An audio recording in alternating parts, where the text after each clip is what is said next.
Hello friends, मैं हूँ Garima Verma. Welcome to my YouTube channel Garima maths classes.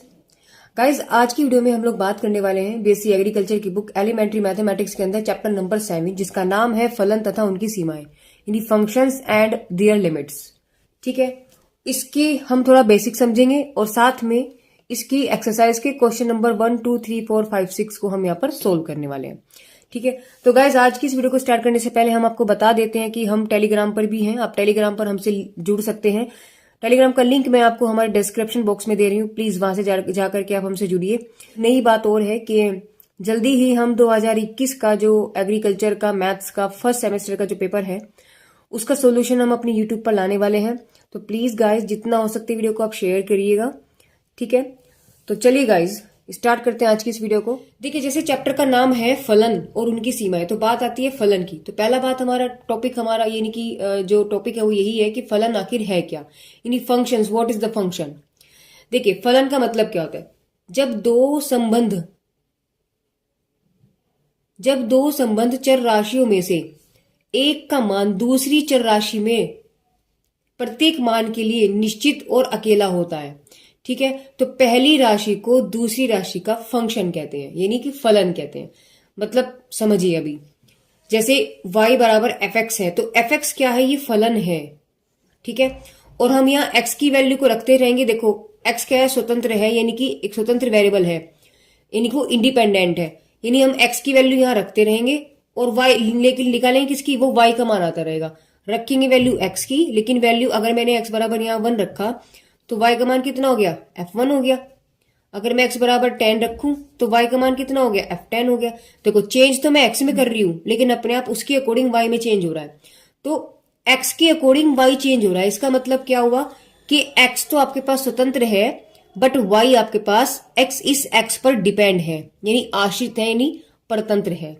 ठीक है, तो ये इनके बीच में रिलेशन होता है। तो ये आपके पास क्या है? फंक्शन। तो वही चीज इसने बोली है कि जब हम एक का मान दूसरी चर राशि में हम रखते हैं, जैसे एक का मान दूसरी चर राशि के प्रत्येक मान के लिए, एक चर राशि का मान दूसरी के लिए, ठीक है, निश्चित और अकेला होता है, तो तब तो पहली राशि जो कहलाती है, जो पहली राशि जो होती है वो दूसरी का क्या होती है? फलन होती है।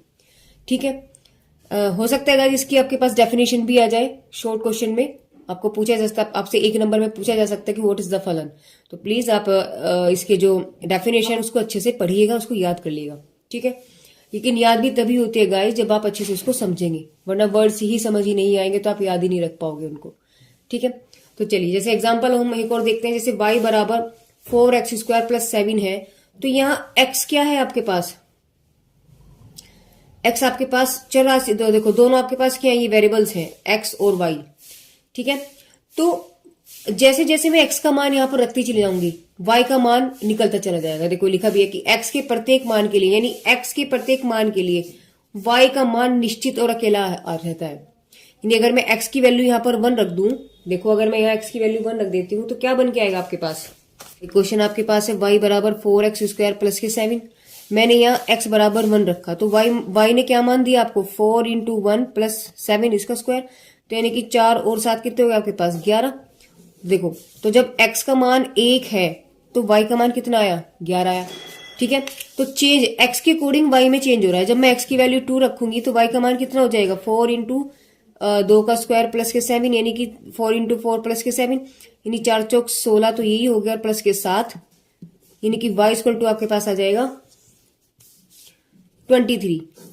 तो जब x का मान 2 था तो y का मान 23 आया, यानी x में चेंज कर रहे हैं, उसके अकॉर्डिंग y में अपने आप चेंज हो रहा है। ठीक है, तो यानी कि वही चीज इसने बोली है कि y बराबर fx है, तो y x का फलन हुआ। तो चेंज इसमें हो रहा, चेंजेस हम इसमें कर रहे हैं, पर इसके अकॉर्डिंग चेंज इसमें हो रहा है, तो ये इसका फलन हुआ। ठीक है, ऐसे ही y = अगर 3x² + 5 है आपके पास, तो इसमें 3 और 5 दोनों आपके पास कांस्टेंट टर्म है। कांस्टेंट का मतलब जो कभी नहीं बदल सकते, और x और y आपके पास वेरिएबल है। तो यहां पर हम क्या है, वो x की वैल्यू जब हम चेंज करते रहेंगे, जब हम x की वैल्यू को चेंज करते रहेंगे, जैसे x बराबर आपके पास y बराबर है ये, तो x बराबर अगर मैंने 1 रखा, या x बराबर मैंने 0 रखा, या x बराबर मैंने 2 रखा, तो अब y की वैल्यू क्या होगी? जब 1 रखेंगे यहाँ कितना हो गया? 3 और 5 8 हो गया। y x की वैल्यू 0 रखी तो कितनी होगी? ये 0, तो 5 से y ने वैल्यू आपको 5 दे दी। मैंने 2 रखा तो कितना हो जाएगा? 3 × 4 + 5, तो 3 चौक 12 प्लस 5 का मतलब 17 हो गया। तो y की वैल्यू कितनी होगी 17। तो देखो जब जब x की वैल्यू 1 थी तो इसने 8 मान दिया, इसकी वैल्यू 0 थी तो इसने 5 मान दिया, जब इसकी वैल्यू हमने 2 रखी तो इसने हमारे 17 वैल्यू दी। इसका मतलब x के अकॉर्डिंग y के मान में चेंज हो रहा है। ठीक है, तो क्या कहेंगे हम, यानी कि y x का फलन है। तो ये बात थी फलन की। अब एक एग्जाम्पल है उसको भी देख लेते हैं और पहले इसको समझते हैं, फिर हम एक्सरसाइज की तरफ चलेंगे। जैसे आपके पास एग्जाम्पल है, इन्होंने दिया है कि एफ एक्स बराबर ये है, तो आपको f3 f-2 और f0 की वैल्यू निकालनी है। तो देखिए जरा,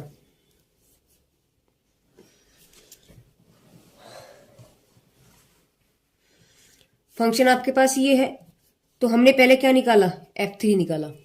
तो जहां जहां x है वहां वहां क्या रख देंगे आप, 3 रख देंगे। तो देखो 3 इंटू एक्स की वैल्यू कितनी रखी हमने, 3 रखी, तो 3 का स्क्वायर हो गया -2 इंटू 3 प्लस के 7, यानी कितना हो जाएगा 3 इंटू 3 का स्क्वायर 9 हो गया, -3 दूनी 6 प्लस के 7, यानी 3 नम 27 प्लस 7 माइनस के 6। तो 27 प्लस के 7 में से 6 गया 1, तो कितना आ गया आप इसकी वैल्यू 28। यानी f3 की जो वैल्यू आई है आपके पास वो क्या निकल के आई है 28। ऐसी f-2, यानी इस x की जगह अब हम क्या रखेंगे -2, तो 3 -2 का स्क्वायर -2 इंटू -2 प्लस के 7। देखो जहां जहां x है वहां वहां देखो x की जगह तो वैल्यू बदल रही है आपकी, तो जहां इस फंक्शन के अंदर आपके पास x है वहां वहां वो वैल्यू रख दो जो आपको दी गई है। तो आपके पास वैल्यू आ जाएगी 3, 2 का स्क्वायर, देखो -2 का स्क्वायर होता है 4, और माइनस माइनस प्लस 2 दूनी 4 प्लस 7, 3 चौक 12 प्लस 7 प्लस 4 प्लस 7।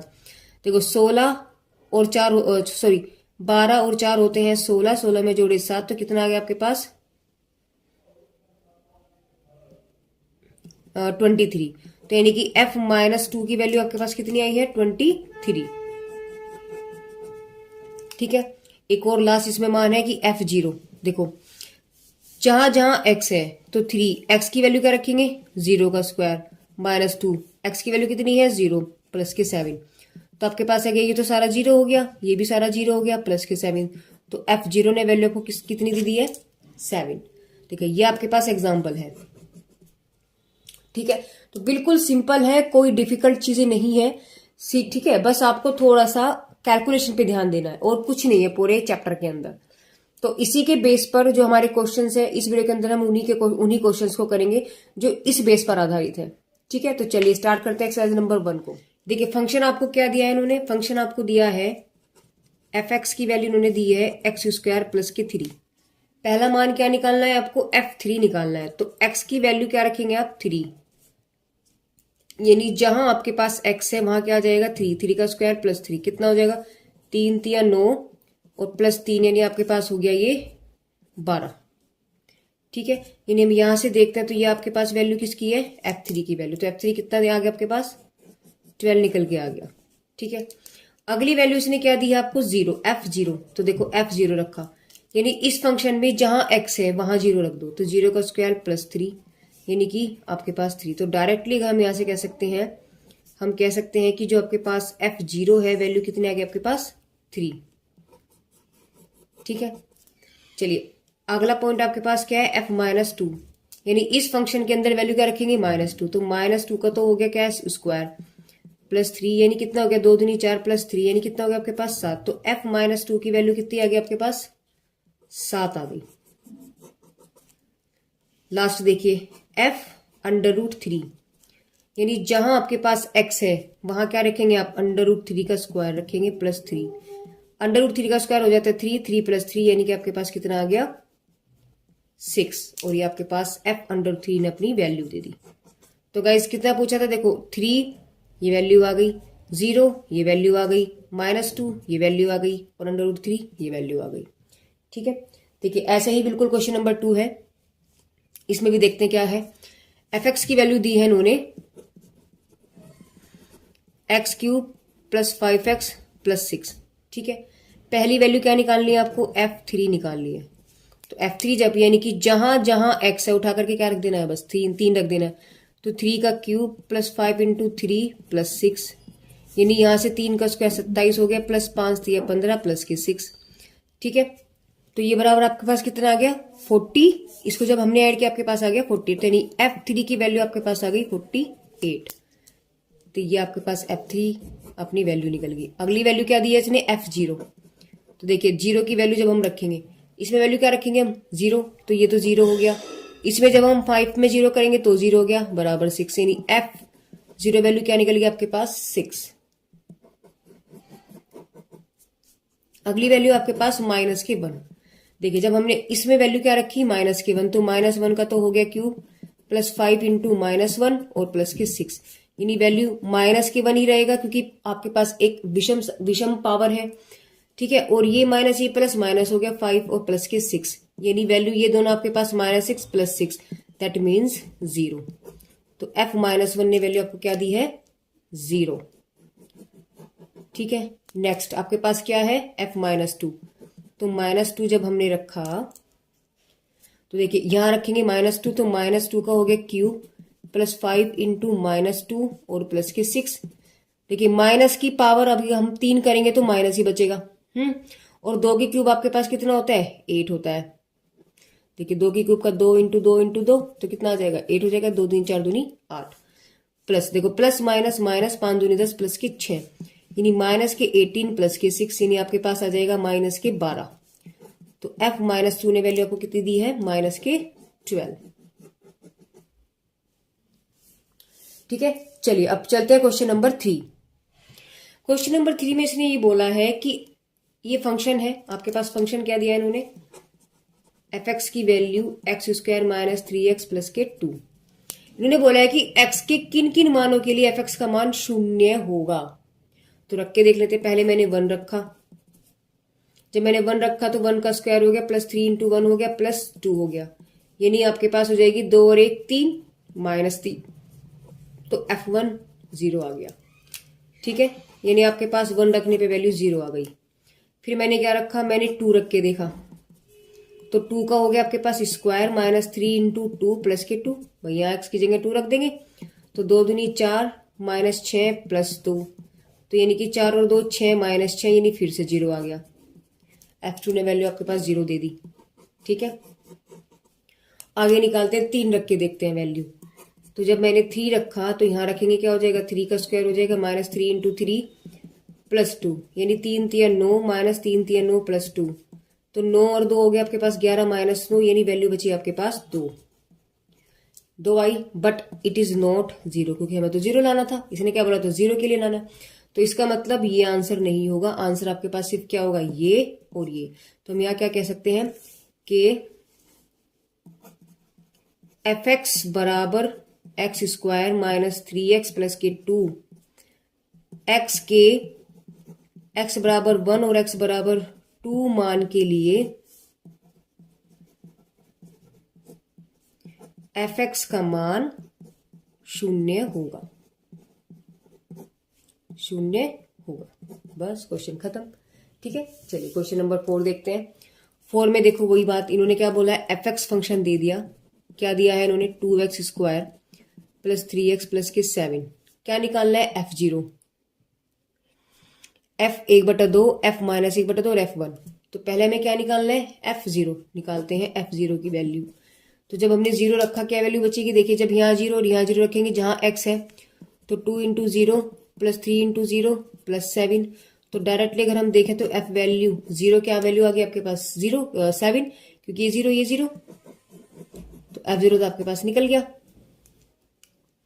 अब रखते हैं F हाफ, तो हमने वैल्यू रखी हाफ, रखेंगे यहाँ वैल्यू देखो 2 इंटू 1/2 का स्क्वायर प्लस 3 इंटू 1/2 प्लस 7, भाई जहां जहां x है वहां 1/2 रख दो, तो 2 इंटू 1/4 प्लस 3/2 प्लस के 7, यानी वैल्यू इसको मैंने इसे काटा 2 आ गया, तो आपके पास आ गई वैल्यू यहाँ से 1/2 प्लस 3/2 प्लस 7, और 7 के नीचे मान लो आप 1, तो यहां से पूरे का एलसीएम आपके पास कितना आ जाएगा 2, तो 2 है तो ऊपर तो 1 का 1 रहेगा, नीचे 2 है तो ऊपर 3 का 3 रहेगा, यहाँ 1 है तो इसकी इसमें मल्टीप्लाई कर देते 7 दूनी 14, यानी वैल्यू आपके पास कितनी आ गई 4, तो ये आ गई 4 प्लस 14/2, यानी आपके पास कितना आ जाएगा 18/2। जब इसको इससे काटा तो आपके पास आ गया 9, यानी F 1/2 की वैल्यू आपके पास कितनी आ गई? 9। चलिए आगे आपके पास क्या है? माइनस का है, शायद माइनस वाला हाफ है, इसको भी निकाल लेते हैं। माइनस के हाफ, यहां जब हम रखेंगे वैल्यू तो 2 इंटू माइनस के हाफ का स्क्वायर हो गया, प्लस 3 इंटू माइनस के हाफ हो गया, और प्लस के 7। ये वैल्यू तो आपके पास 2 इंटू, देखो माइनस का स्क्वायर तो प्लस हो जाता है, तो 1/4 और प्लस माइनस माइनस 3/2 प्लस के 7, इसको उससे काटा उसी तरीके से 2 आ गया। यानी यहां अब क्या बचेगा आपके पास? यानी 1/2 माइनस 3/2 प्लस 7/2, सॉरी 1। जब इसका हमने एलसीएम लिया वैल्यू आ जाएगी 2, तो ऊपर 1 सेम रहेगा और यहाँ आपके पास -3 आ गया, और इस 2 की इसमें कर देंगे मल्टीप्लाई, तो कितना हो गया आपके पास? 14। तो यहां से हम देखते हैं 14 और 1 15, 15 माइनस 3/2 यानी कि 12/2। जब इसको उससे मैंने कैंसिल किया, वैल्यू आ गई आपके पास 6। यानी f-2 की वैल्यू आपके पास कितनी आ गई? 6। अब एक लास्ट वैल्यू बची है कितनी? f1। तो f1 को भी निकाल लेते हैं हम। f1 जब हम निकालेंगे, देखिए 2 इंटू 1 3 इंटू 1 प्लस 7, ये तो बचेगा। तो लिखेंगे 2 इंटू 1 का स्क्वायर 3 इंटू 1 प्लस 7, यानी वैल्यू आ गई आपके पास 2 3 प्लस 7, यानी 10 और 2 12। तो f1 की वैल्यू कितनी आ गई आपके पास? 12। तो इस तरीके से हमारी सारी वैल्यूज निकल गई। f0 निकल गया, f हाफ निकल गया, f माइनस हाफ निकल गया, ये वैल्यू है, और f1 आपके पास निकल गया। ठीक है, चलिए क्वेश्चन नंबर 5 चलते हैं। क्वेश्चन नंबर 5 देखते हैं। देखो 5 में इसने क्या बोला? इसने बोला कि एफ एक्स बराबर x square minus x plus 1 है, तो एफ एक्स माइनस 1 और एफ एक्स प्लस 1 की वैल्यू निकालो। देखो एफ एक्स की वैल्यू में क्या दी है? X square minus x plus 1 दी है। अब यहां से समझने वाली बात क्या है, तो अब हमें क्या निकालना है? एफ एक्स माइनस 1 निकालना है। तो देखो हमने क्या किया, यहां समझेंगे आप। एफ एक्स की वैल्यू तो उन्होंने क्या दी है आपको? X square minus x plus 1 दी है। ठीक है, अब आपको क्या दिया? देखो अब तक हम क्या करते आते हैं, अगर मेरे को 1 वैल्यू दी है तो एक्स की जगह हम क्या रखेंगे? 1 का स्क्वायर, 1 प्लस 1, है ना। तो अब यहाँ इस x की जगह उन्होंने क्या दिया है आपको? x माइनस 1 दिया है। देखो x माइनस 1 की वैल्यू पूछी है, तो जहां जहां x है वहां उठाकर क्या रखेंगे? -1। तो ठीक है, 1 का स्क्वायर हो गया और x माइनस 1 हो गया प्लस 1। अब हमें ये चीज पता है कि a माइनस बी का होल स्क्वायर का फॉर्मूला होता है ये रहा, a square plus B square minus 2ab। तो ये आपके पास क्या हो गया? a square plus B square minus 2ab, ठीक है, और माइनस के x माइनस 1 प्लस 1 हो गया। अब देखिए एक्स स्क्वायर प्लस 1 है और ये हो गया माइनस के 2x, इस माइनस के अंदर करेंगे तो यहाँ हो गया माइनस एक्स, इस माइनस में माइनस करेंगे तो प्लस 1 और प्लस 1, यानी कि x square plus 1 minus 2 minus x कितने हो गए? माइनस के 3x हो गए, और 1 और 1 आपके पास 2 आ गया। तो देखो यही इसका आंसर है। सॉरी, एक्स स्क्वायर माइनस के 3x और 2 तो ये हो गया, और एक ये रहा, तो प्लस के 3। देखो ये आंसर आ गया आपके पास। ठीक है, अब ऐसे ही, अब अभी तक हमने क्या रखा था इसकी जगह? एक्स की जगह रखा था x माइनस 1। अभी इन्होंने क्या पूछा? x प्लस 1 बोला है, तो जहां हमने x माइनस 1 रखा है वहां हम क्या कर देंगे? यानी इसकी जगह हम क्या रखेंगे भाई? यहाँ इसकी जगह हमने 1 रखा, तो 1 की जगह हमें क्या रखना है? x प्लस 1 रखना है, तो x प्लस 1 का होल स्क्वायर हुआ, माइनस इसकी जगह रखेंगे तो माइनस प्लस 1 हो गया। ठीक है, अब प्लस वाले का फॉर्मूला होता है a square plus B square plus 2ab।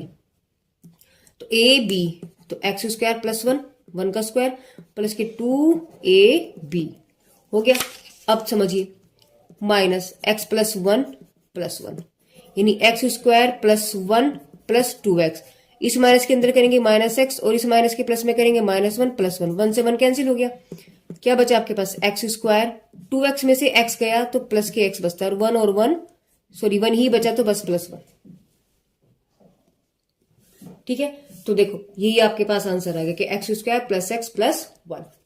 Okay, चलिए अब चलते हैं क्वेश्चन नंबर 6 की तरफ। 6 में देखते हैं क्या बोला है। देखिए 6 में इसने क्या पूछा है?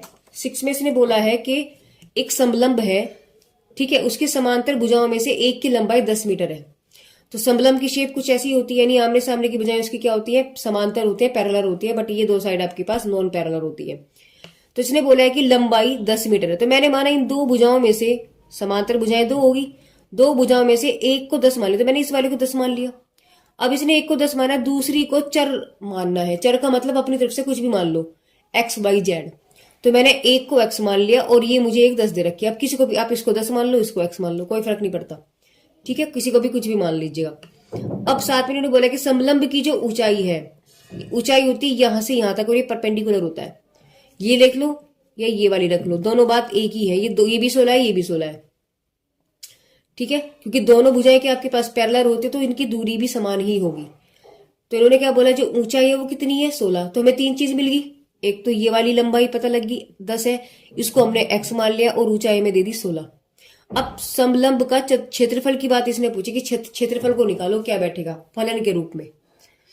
तो यहां हमने क्या, देखो डीसी की वैल्यू 10 हमने मान रखी है, ए बी को हमने x कंसिडर कर लिया और लंबाई कितनी मान ली हमने, ऊंचाई इसकी 16 मीटर। समलंब का जो क्षेत्रफल होता है वो होता है, समलंब का जो चतुर्भुज होता है वो होता है, समलंब का जो क्षेत्रफल होता है वो होता है 1/2 d1 + d2 इंटू एच। अब ये d1 d2 क्या है, यानी कि जो समांतर भुजाएं हैं, ये एक d1 एक d2, एक को d1 मान लो एक को d2 मान लो, ठीक है।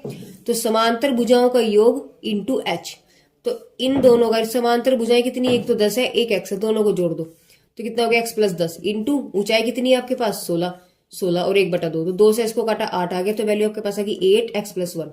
तो देखो इसमें x आ गया, x एक वेरिएबल है, चर राशि है। जब चर राशि है तो ये हमारे पास एक फंक्शन के रूप में बन गया। अब आप चाहे तो इसको यहाँ fx भी मान सकते हैं ऐसे, तो fx बराबर आपके पास क्या बन गया 8x + 1 मीटर स्क्वायर। यानी समलंब का जो क्षेत्रफल अगर हम देखें तो आपके पास निकल गया 8x + 1 + 10 वर्ग मीटर, ठीक है। तो गाइस यहाँ आपका चैप्टर नंबर जो 7 है, इसके 6 क्वेश्चन हम लोगों ने कंप्लीट किए हैं, साथ में इसका थोड़ा सा बेस भी समझा है। तो गाइस मेरी वीडियोस कैसी लग रही है प्लीज कमेंट बॉक्स में कमेंट करके जरूर बताइएगा। तो guys thank you for watching my videos.